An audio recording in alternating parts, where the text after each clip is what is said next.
Araw-araw na mga salita ng Diyos. Ginagawang tiwali ni Satanas ang tao sa pamamagitan ng kalakarang panlipunan.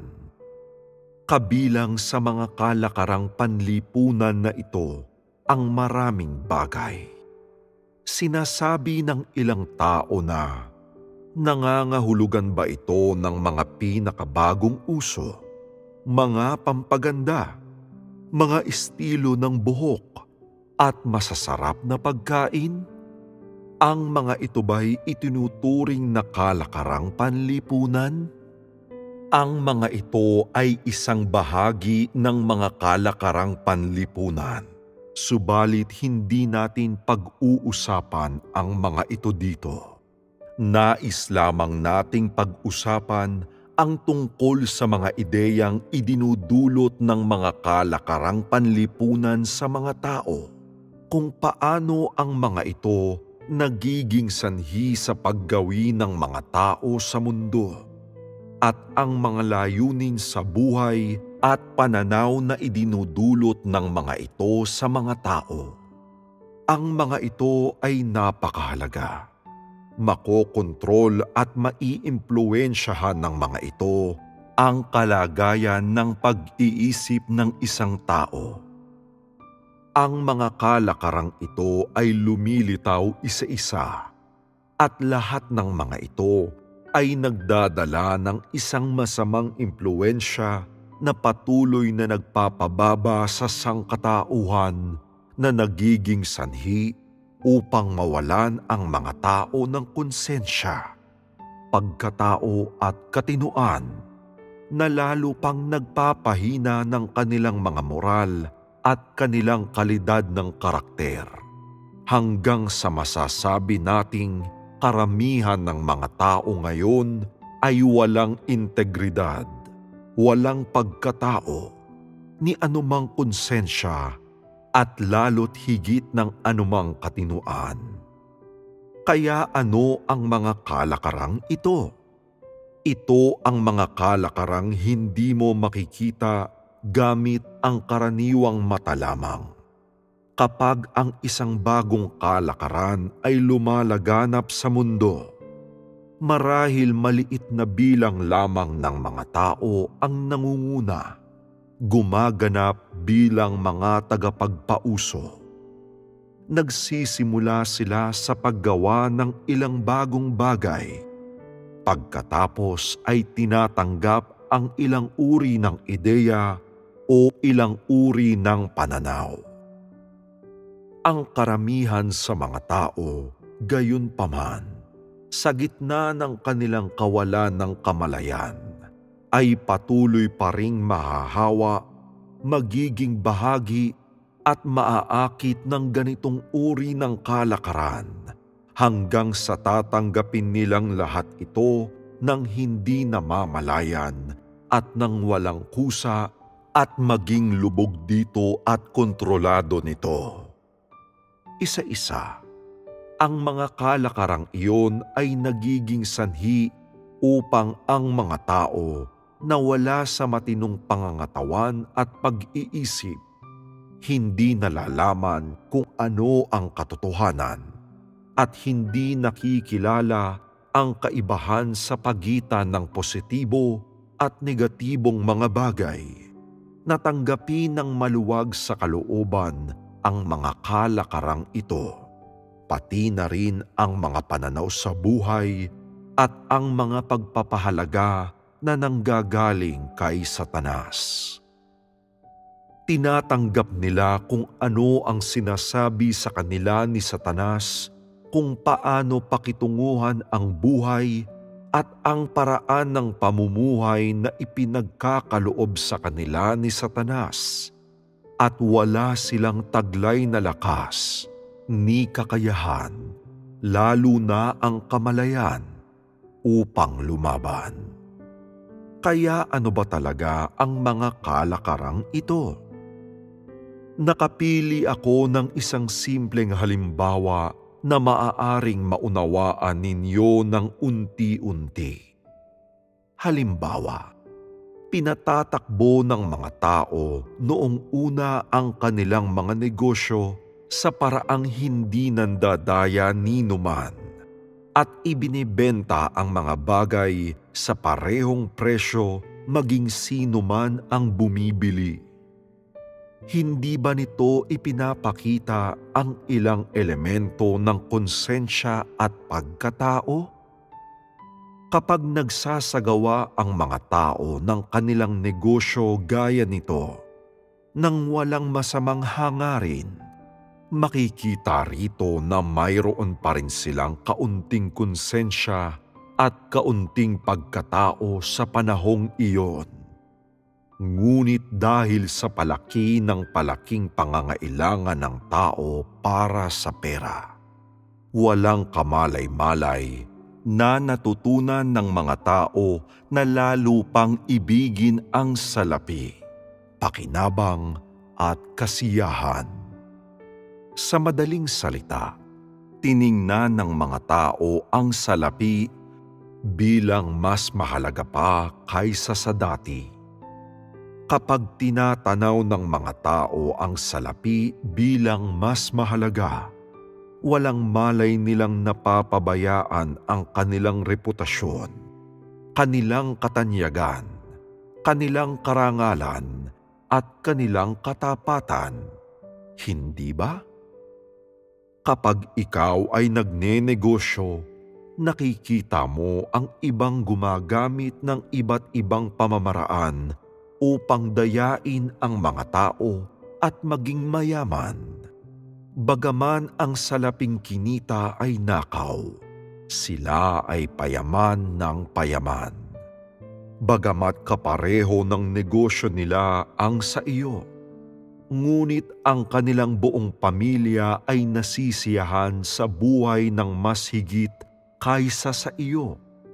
At masama ang loob mo na sinasabi sa sarili mong, "Bakit hindi ko gawin ang gayon? Bakit hindi ako dapat kumita ng kasing laki ng sa kanila? Dapat akong makaisip ng paraan upang magkaroon ng mas maraming salapi, upang gawing masagana ang aking negosyo." Sa gayon pag-iisipan mo kung paano kumita ng malaking pera. Ayon sa karaniwang paraan ng pagkita ng salapi, pagbebenta sa kaparehong presyo para sa lahat. Anumang perang kinikita mo ay ayon sa mabuting konsensya. Subalit hindi ka agad mapapayaman nito.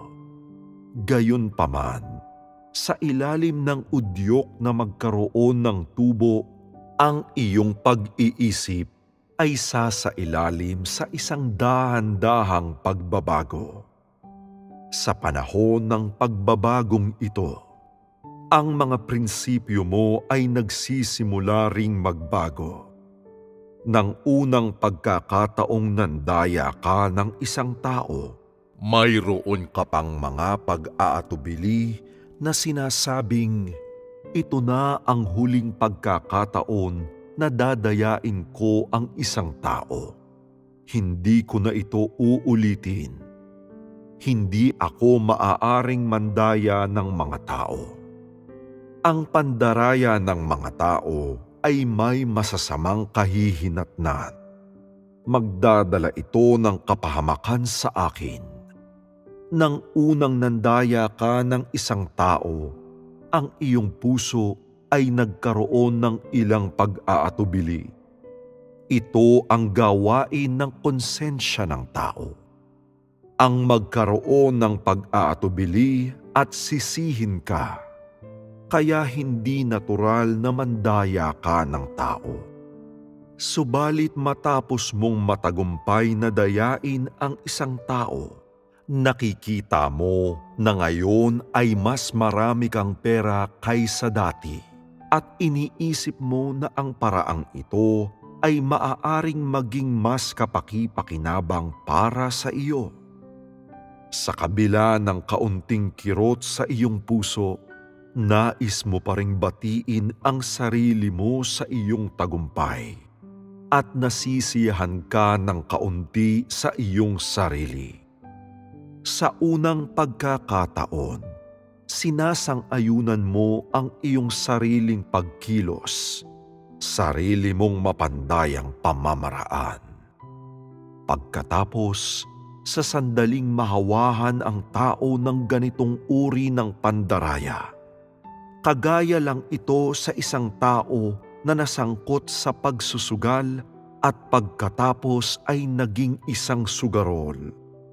Sa iyong kawalang kamalayan, sinasang-ayunan mo ang iyong mapandayang gawain at tinatanggap ito. Sa iyong kawalang kamalayan, iniisip mo na ang pandaraya ay isang lehitimong gawain sa negosyo at pinakakapakipakinabang na paraan para sa kaligtasan ng iyong buhay at kabuhayan. Iniisip mo na sa paggawa nito, maaari kang yumaman ng mabilis. Sa simula ng prosesong ito, hindi matatanggap ng mga tao ang ganitong uri ng pag-uugali. Mababa ang tingin nila sa ganitong pag-uugali. Pagkatapos, personal nilang sinusubukan ang ganitong pag-uugali at sinusubukan ito sa kanilang sariling paraan. At ang kanilang mga puso ay dahan-dahang nagbabago. Anong uri ng pagbabago ito? Ito ay pagsang-ayon at pagtanggap sa kalakarang ito, sa kaisipan na ikinintal sa iyo ng kalakarang panlipunan. Hindi mo namamalayan, nadarama mo na kapag hindi ka nandaya sa negosyo, malulugi ka, na kapag hindi ka nandaya, mawawalan ka. Hindi mo namamalayan, ang ganitong pandaraya ang nagiging pinakakaluluwa mo na, ang pangunahing sandigan mo at isang uri ng pag-uugali na lubos na kailangan na naging prinsipyo na sa iyong buhay. Matapos tanggapin ng tao ang ganitong pag-uugali at pag-iisip, hindi ba ito nagdala ng pagbabago sa kanyang puso? Ang iyong puso ay nagbago. Ang karangalan mo ba ay nagbago na rin? Ang pagkatao mo ba ay nagbago? Ang konsensya mo ba ay nagbago? Oo. Oo. Ang kabuuan ng taong ito ay sumasailalim sa isang pagbabago ng kalidad. Mula sa kanilang puso hanggang sa kanilang mga pag-iisip, hanggang sa puntong sila ay nababago mula sa loob palabas. Ang pagbabagong ito ang lalong mas nagpapalayo sa iyo sa Diyos, at ikaw ay lalong mas nagiging kaayon ni Satanas, lalong mas nagiging kapareho nito. Sa pagtingin sa mga kalakarang panlipunan na ito, masasabi ba ninyo na mayroon silang malaking impluwensya sa mga tao? Ang mga ito ba'y may matinding nakapipinsalang epekto sa mga tao? Oo. Mayroon nga silang napakatinding nakapipinsalang epekto sa mga tao. Aling aspeto ng pagkatao ang ginagawang tiwali ni Satanas na ginagamitan ng mga magkakasunod na kalakarang panlipunan?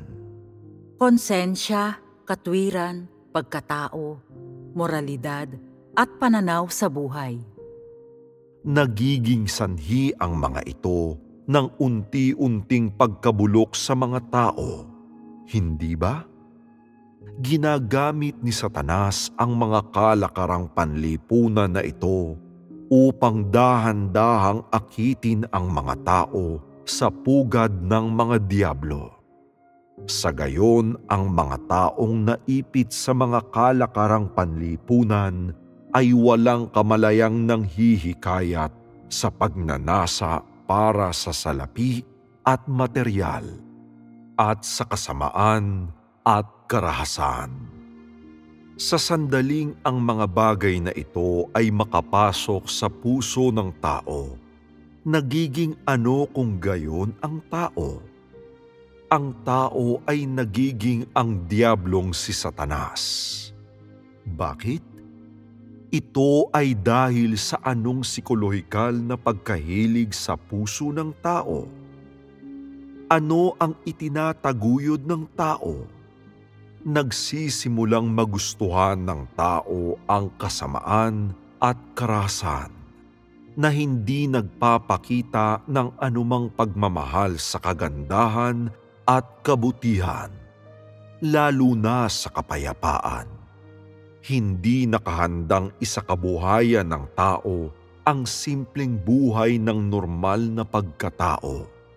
Sa halip, nais na tamasahin ang mataas na katayuan at malaking kayamanan, ang magpakasaya sa mga pagnanasa ng laman na hindi nag-aatubiling bigyang kasiyahan ang sarili nilang laman nang walang mga paghihigpit, walang mga gapos na pipigil sa kanila.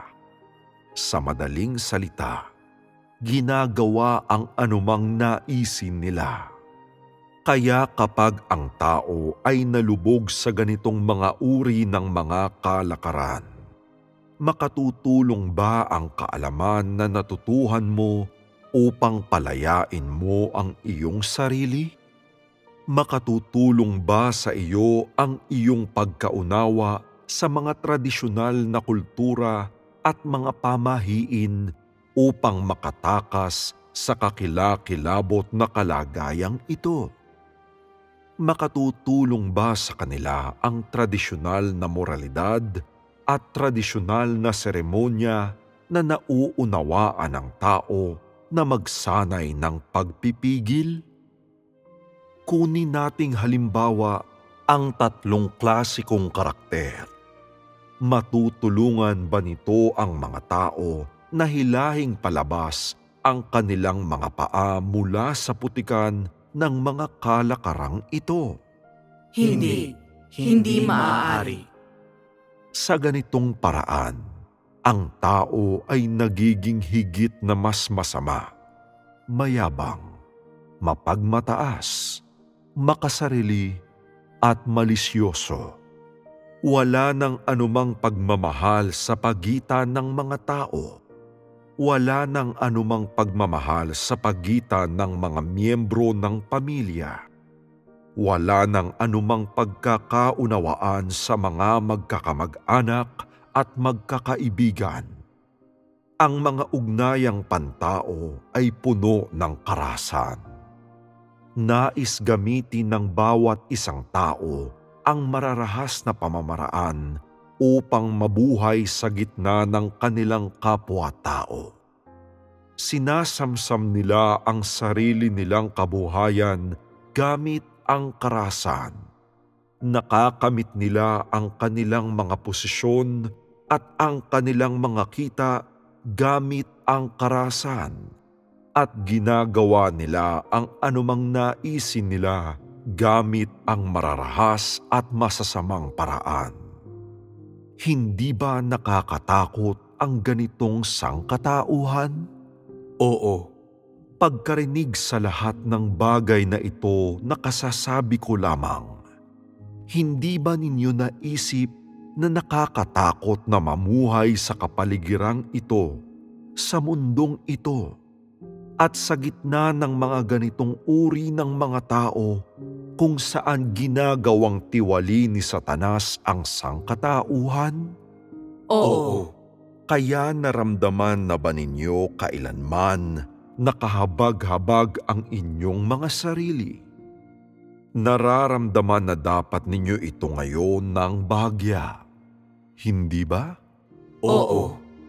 Kung didinggin ang inyong tono, tila iniisip ninyo na ginagamit ni Satanas ang napakaraming iba't ibang paraan upang gawing tiwali ang tao. Sinusunggaban nito ang bawat pagkakataon at nasa lahat ng dako na ating binabalingan.